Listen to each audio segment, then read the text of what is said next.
Hello friends, welcome to my YouTube channel. So today in this video I am going to show you how to reset the home screen. So in this home screen you can see I already do some customization. So let me show you again. I am going to do some customization. I am going to add one widget here. Okay, I am going to add a word clock here. Yeah, that's it. Now let me show you how to reset our home screen. For this, go to settings, tap on the option general.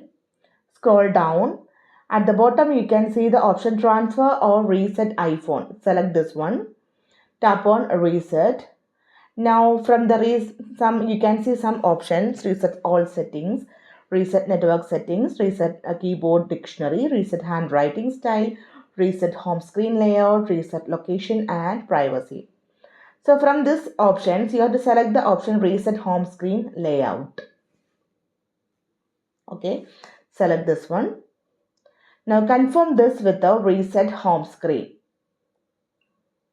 If you go after this one, go to your home screen. You can see successfully we reset our home screen.